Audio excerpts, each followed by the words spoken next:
তিন বন্ধুর গল্প ১৪ নম্বর পাঠ নিয়ে চলে আসলাম আমার প্রিয় বন্ধুরা। শিউলি এবং পারুল মা মেয়ে দুজন মিলে তাদের বাবাকে এবং পারুলের স্বামীকে বিদায় জানালো। বলল শিউলি, বাবা আমার জন্য ফেরার পথে কিছু মজা নিয়ে এসো। তখন হাঁসেরা দাঁড়িয়ে দেখছিল। টিয়া এবং শালিক বলল, হাঁস, সন্ধ্যা নেমে গেল, আমাদের বাসায় চলে যাই, তুমি তোমার বাসায় থাকো। তখন পারুল শিউলিকে বলল, চলো মা, এখন সন্ধ্যা হয়ে গেছে, রান্নাবান্না সারতে হবে, আমরা ঘরে চলে যাই। তখন মা মেয়ে দুজন ঘরে চলে গেল।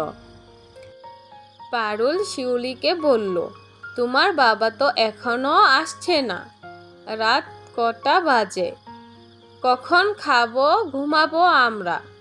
তখন শিউলিকে আরো বলল, তোমার বাবা আসলে আমরা খেয়ে দিয়ে ঘুমিয়ে পড়ব।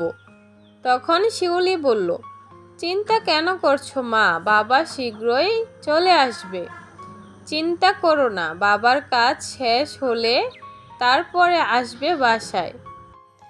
তোমাকে একটা কথা বলবো করে বলাই হয়নি মা এখনো।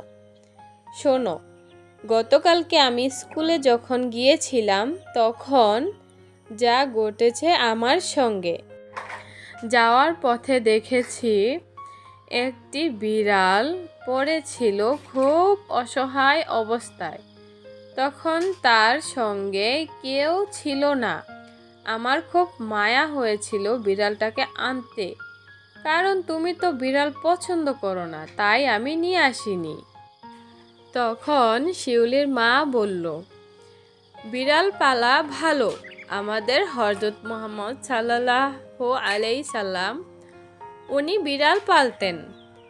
বিড়াল পালা ভালো, তুমি পালতে পারো, তোমার যদি ইচ্ছে থাকে অবশ্যই তুমি নিয়ে আসতে পারো বিড়ালটা, কিন্তু রাতের বেলা একটু সাবধানে ঘুমাবে, বিড়াল কাছে নিয়ে ঘুমাবে না, কারণ বিড়ালরা রাত্রেবেলা চৌকির নিচে বাথরুম করে, বুঝতে পেরেছো সোনামণি?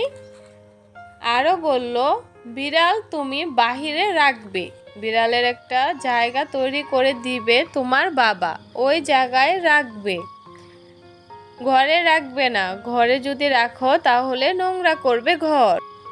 তখন শিউলি বলল, ঠিক আছে মা, তুমি যা বলবে তাই করব। তো এত রাত হয়ে যাচ্ছে, বাবা তো এখনো আসেনি। তখনই শিউলির বাবা সেখানে উপস্থিত হলো। বলল, অনেক রাত হয়েছে, তোমরা কি এখনো খাবার খাওনি? আরও বলল, আমার জন্য এতক্ষণ অপেক্ষায় ছিলে তোমরা। প্রিয় বন্ধুরা, এখানেই ১৪ নম্বর পাঠ শেষ হয়ে গেল। যদি ১৫ নম্বর পাঠ দেখতে চাও অবশ্যই কমেন্টে জানাবে। যদি ভালো লেগে থাকে গল্পটা আমার চ্যানেলকে সাবস্ক্রাইব করে দিবে। ধন্যবাদ সবাইকে।